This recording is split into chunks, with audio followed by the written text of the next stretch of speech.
I'm Daniel Bongard from ARB. Previously we've talked about the benefits of having an air locker in your vehicle, but today I'd like to talk about one of the side benefits of air locker equipping your vehicle, and that is onboard air. There are many different air sources you could choose from on the market, so picking the right air compressor for your vehicle is really important.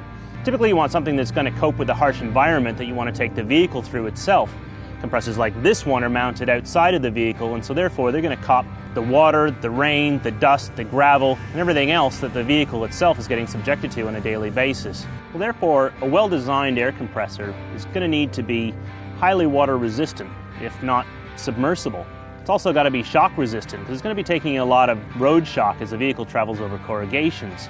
It needs to be okay to operate in very high temperatures if you're going to be using it on hot days, or if you're going to be using it for extended periods of time. As everyone knows, compressors build up heat. It also needs to be good for the long haul. It's got to run for a long time under really harsh conditions, because you want your air compressor there when you need it every time. You also want to consider something like flow. You're probably going to use your onboard air compressor to pump up your tires after you're done driving off-road. How long do you want to spend doing that? Another good side of high flow in your air compressor is going to be reseating a bead. If you're going to reseat a tire off-road, you're going to need a certain amount of flow rate to be able to do that. You need to be careful when shopping around. A lot of manufacturers out there make a lot of promises about flow and capacity and maximum working pressure, etc. It tends to be just writing on the box. Make sure you know what you're getting.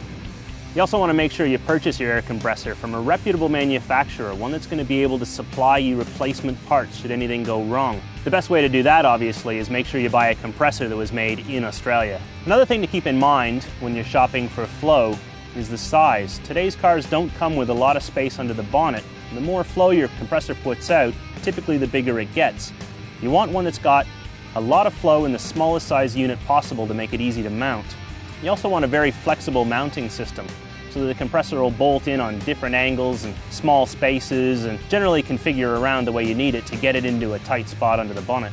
Air intake is another important thing. You want to breathe cool, dry air into your compressor. So although you may not be able to locate the compressor in a cool, dry place on the vehicle, you want to be at least able to take air in from a position that does. So you want an intake that's relocatable somewhere else on the vehicle. A well-built compressor will also come inbuilt with an overpressure safety valve.